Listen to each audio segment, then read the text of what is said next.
Voices from the Past. The Bennington Historical Society is proud to present Recollections by Otto W. Glandt from about 1910 to 1918. First, let's tell you a little bit about Otto Glandt. Otto was born in Bennington in 1906 in one of the oldest surviving homes still in Bennington. He was the son of a prominent businessman, C.W. Glandt, who owned a store, had a cement block and hen box factory, and built many of the older homes in Bennington. Otto worked for his father as he grew up and became a contractor himself. He served on the town board, served as city clerk, was a volunteer of the fire department, a member of the Modern Woodmen of the World, a member of the Masonic Order. He was commander of the American Legion and belonged to St. John's Lutheran Church. Otto served in the Army during World War II and married in 1949. Him and his wife moved to Omaha in 1950. Otto died in 1997 at the age of 90. These are his written recollections of life in Bennington between 1910 in 1918. The house in which I was born on November 10th, 1906 is still standing at the northwest corner of the intersection of Allen and Warehouse Streets in Bennington. Since we lived only a block from the Chicago and Northwestern Railroad, much of what I will write about will be in connection with the railroad. During the early period, almost every family raised chickens, had horses, and sometimes a milk cow or pigs.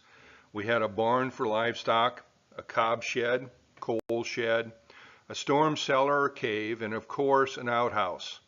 We had well and pump near the back door of our house. We had a small pump in the house which connected to the well outside. We had a hand-operated washing machine in which we used rainwater that was collected in a barrel or cistern. Electricity came later in that period. However, in the meantime, and later on, my father sold Delco light plants to many people in Bennington and the surrounding area. These plants had a number of glass batteries used to store up power. When using an electric iron, the plant had to be running. The Chicago and Northwestern Railroad played an important part in the lives of the people of Bennington.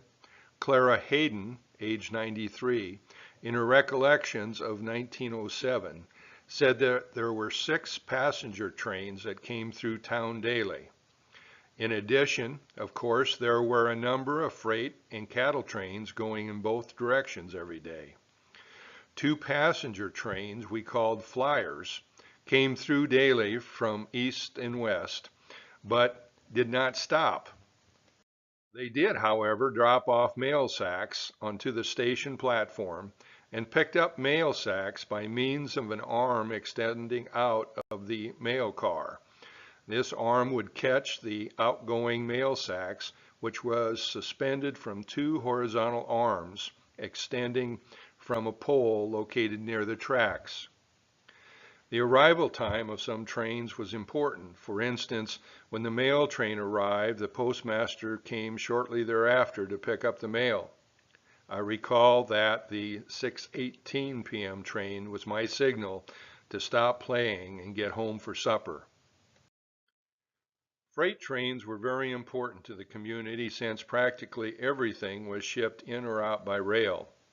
Carloads of sand, gravel, cement, coal were spotted near sheds and bins for unloading.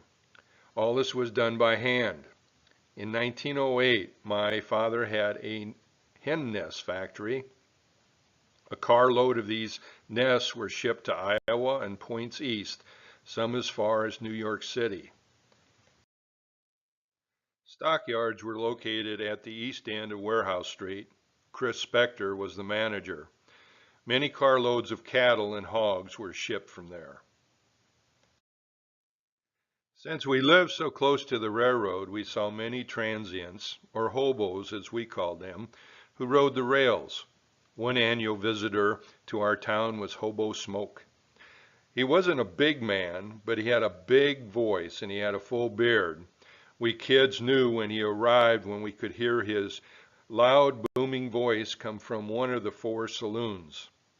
An incident of interest involving Hobo Smoke in the volunteer fire department. But before getting into that, a little more information about the volunteer fire department is in order. They had a 2-wheel cart which held a large drum on which the fire hose was wound. Several uprights held nozzles, and a box which held axes and hydrant wrenches were part of the equipment. A long tongue extended out which had about 6 handholds on each side for the men to grab and pull. The 2 wheels were 5 to 6 feet in diameter. The cart was kept in a cement block building located on the southeast corner of Stark and Warehouse Streets. The building is still there. It contained 1 room for the fire cart, 1 room for a jail cell, and 1 room for the city well and pump. The water was pumped to the standpipe located on the top of the hill at the end of Stark Street. Several times a year, the fire department had a fire drill. On one such occasion, they pulled a cart to the main intersection on Main Street and hooked up to the nearest fire plug. They did this to see how quickly they could reach this area, hook up to the plug and test water pressure and check the hoses for leaks. On this occasion, while testing was in progress, they apparently noticed that Hobo Smoke had entered an outhouse located at the rear end of a store located at the southwest corner of the intersection.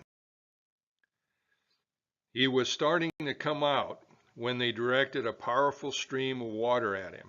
He tried again and again to get out, but to no avail until they finally relented. I suppose we kids, the firemen, and spectators thought it was funny, but I'm sure Hobo Smoke didn't, because I don't believe he ever came back to Bennington again. During this period of time, the Bennington Park was used a great deal for picnics, baseball games, and other things. Regularly, each year, a group of black people, Elks or Masons, held a picnic at the park.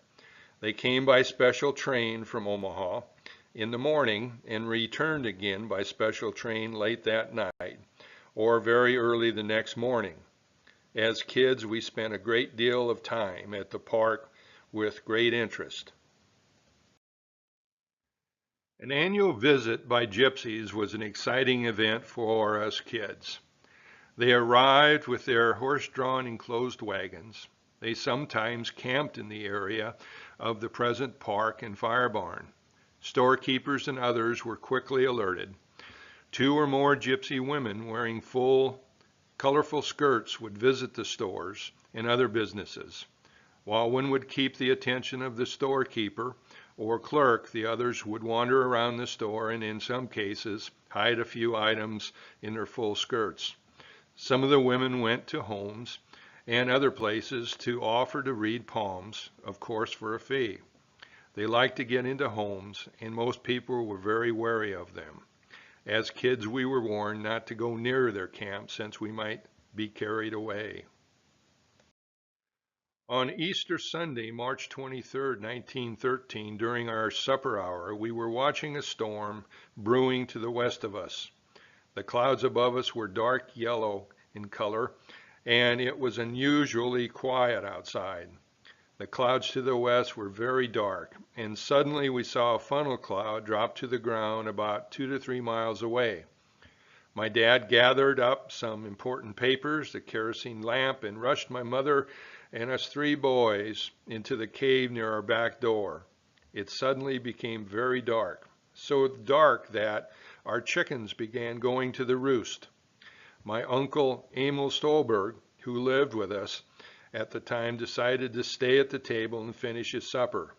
Incidentally, I remember that we had custard pudding for supper that evening. After heavy winds and rain subsided, my dad and Klaus oft hitched up their teams and went to farms west and north of Bennington to give help wherever needed. Another tornado struck Omaha that day, destroying many homes and businesses and killed quite a large number of people. An event of special significance occurred on November 11, 1918. Very early on that morning, a train coming from Omaha arrived with the bell ringing and the whistle blowing steadily and as loud as possible. I'm sure it awakened almost everyone in town. By this means, we learned from the train crew that World War I had ended and that an armistice had been signed. A spontaneous and disorganized celebration took place. The 4 saloons were open and a lot of beer and liquor flowed freely. The fire bell was ringing, so we kids went to investigate. There was Gus Buns ringing the bell, and apparently he was getting tired, so he paid us to continue ringing the bell.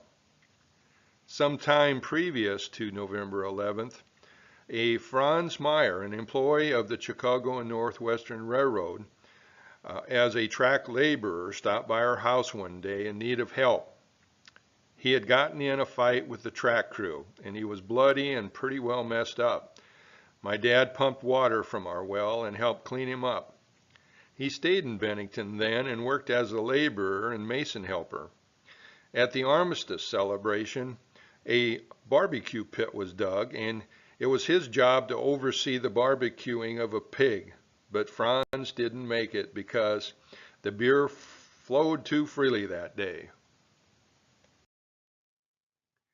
This has been a presentation of the Bennington Historical Society. These were the written recollections of Otto W. Glandt. The presentation was created and narrated by Gordon Mueller. We thank you for listening to this.